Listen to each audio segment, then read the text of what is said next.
Hello my motor enthusiasts. You're tuned into F1 Motor Fever podcast. Hello, Enzo. Shall we dive into the nail-biting action from the Sao Paulo Grand Prix sprint race? Absolutely, William. Max Verstappen secured a brilliant win, maintaining the lead from the outset and overhauling Lando Norris's McLaren. And how did the Mercedes duo perform? George Russell managed a respectable P4, but Lewis Hamilton seemed to struggle with tyre wear, dropping to P6. Blimey, and who snatched P5? Charles Leclerc took advantage of Hamilton's tyre issues and secured that spot for Ferrari. And the middle of the pack, any surprises there? Indeed. Yuki Tsunoda managed AlphaTauri's best race result of the season with a P6 finish, impressively overtaking Hamilton late in the race. That sounds like the start of an exhilarating narrative, Enzo. Certainly, William. We have lots more to discuss, including some commendable performances and strategic incidents. Greetings folks. You already know your friendly neighborhood host, Enzo. And joining him is yours truly, William. We're here with you every day on Channel F1 Motor Fever podcast. Don't forget to subscribe and hit that notification bell. Your support means a lot. Now, let's go full throttle.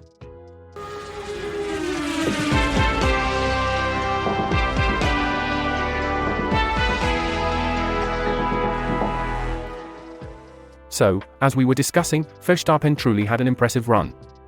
He clinched the victory from P2 on the grid, outpacing Norris who started in pole position, and really setting the pace for the race. Indeed, the gap at the end was, for seconds? That's correct.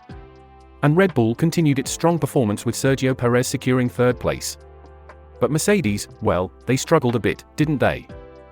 They certainly did. Russell managed to secure P4, but Hamilton seemed to face a bit of a setback. Yes, tyre degradation seemed to be the issue there.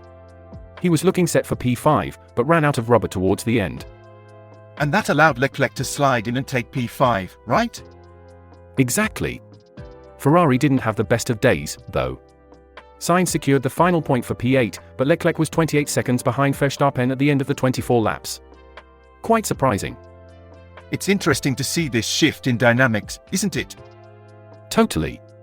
But there were some positives too. Tsunoda delivered AlphaTauri's best race result of the season with his P6 finish. Quite an achievement, I must say. True that. What about the Aston Martins? I heard they showed some competitive pace. Yes, they did. Alonso was quite optimistic despite not scoring any points. He felt the car was competitive and is hoping for a strong performance in the main race. Moving on to the next team, Aston Martin also had an eventful day. Lance Stroll seemed quite pleased with the car's performance. Yes, he did mention that they have learned a lot about the car, the balance, and the tyres, all things they will carry into tomorrow's race. And despite starting from a challenging position, both he and Alonso managed to make some impressive overtaking moves. Kudos to the team for the hard work. Absolutely. It's not easy to recover from P15 and P17 positions. Quite right. Meanwhile, the folks at Alpine had a tough day. Pierre Gasly finished on number 13 and Esteban Ocon coming in at 14. And Ocon had quite a day, didn't he? His car suffered significant damage in the sprint shootout. Indeed. It was quite a challenge for the team to get the damage repaired in time for the sprint race.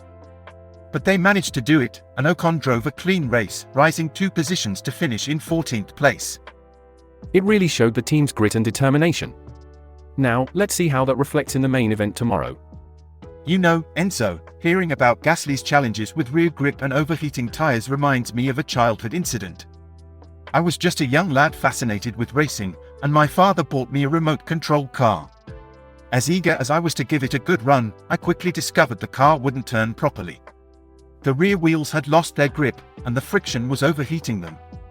It was my first encounter with the importance of tyre management, long before I knew I'd be discussing it in the context of Formula One. That's quite a memory, William. And it's interesting how much it aligns with the current situation for the Alpine team. Gasly started and finished in 13th place, but they're hoping to learn from this ahead of the main race. Absolutely.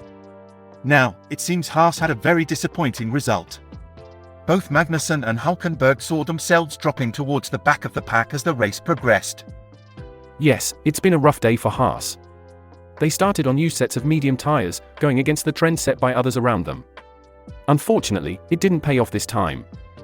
And Magnussen himself admitted to a risky strategy that didn't quite work out. It just goes to show you how much strategy plays a part in these races, much like how I learned to strategically manage my remote control car's tires back in the day. It seems the Haas team are equally disappointed with their performance, William Turner. Nico Hülkenberg didn't sound too optimistic about their chances tomorrow. Yes, it's quite disheartening to hear him state that their performance is too poor. Lacking downforce compared to the other teams is certainly a handicap. And unfortunately, they can't change anything overnight due to park firm regulations. It's a tough position to be in. Indeed. And it was quite clear in Günther Steiner's words that the team is struggling with tire degradation, and they are yet to get it under control. It's a steep climb they have ahead. But as Steiner highlighted, there's no way out of this without a lot of effort. They will need to keep working on it. And that's exactly what makes this sport so captivating, isn't it, Enzo? It's not just about the speed and thrill, but also the strategy, the innovation, and the relentless pursuit of improvement. Well said, William. It indeed is a testament to the spirit of racing. As we wrap up today's discussion, we look forward to seeing how all these strategies and efforts will unfold in tomorrow's Grand Prix. William, have you seen any interesting takes from the online community lately? Indeed I have, Enzo. A user by the name of George H. said, quote, Formula One in talks to overhaul sprint format for 2024, unquote. Oh, that's an interesting topic. What's the internet's take on this? Well, a user named Sophie Sanderson responded with a rather humorous comment, quote, the sprints will continue until morale improves, unquote. This elicited a cascade of replies. For instance, Alex T. compared it to his high school track coach, whilst Steve M. added, quote, you will learn to love them, unquote. And any other notable responses? Another user, named Vicar, proposed a potential format, suggesting to hold free practice 1 and sprint shootout on Friday, followed by the sprint and qualifying on Saturday, each separated by park firm conditions. That's an interesting proposition. How's it taken by the internet? In response, a user by the name of Lola responded with a slight reservation about the risk of accidents in a sprint race and turning that around for qualifying. She suggested moving qualifying on Sunday before the race to give drivers more time to adjust. That's an interesting point. Anything else caught your attention, William? A user named Leclerc which asked for an explanation about the proposed format changes. Seems like we have a new fan in the world of Formula One. Well, it's always great to see new fans joining the fold. It would be interesting to see how these potential changes could affect the sport and whether they'll be embraced by fans and teams alike. As we have seen from these online discussions, opinions are certainly divided. Thanks for joining us today on F1 Motor Fever podcast. We dived into the nitty-gritty of the recent Grand Prix, and we're glad you could be part of the discussion. Remember, your engagement with the channel is what fuels our engines. So don't be shy to subscribe, ring that bell for notifications, and share our podcast with your mates, whether that's on social media or even during your Sunday roast. Absolutely, every share, every comment, it all adds up. And don't worry, we're not about to run out of petrol. We're on this track every day, bringing you hot topics from the world of Formula One. That's right, William. And let's not forget, there's always more excitement just around the bend. So, stay tuned, folks. Definitely, Enzo. So be sure to brace yourselves. We can't reveal much, but prepare to have your socks knocked off in the coming episodes. Thank you again for your time, we truly appreciate it. We're looking forward to our next discussion on F1 Motor Fever podcast. Until then, remember our motto. William and Enzo, pedal to the metal, keep your gaze on the road, our channel's content is pure gold.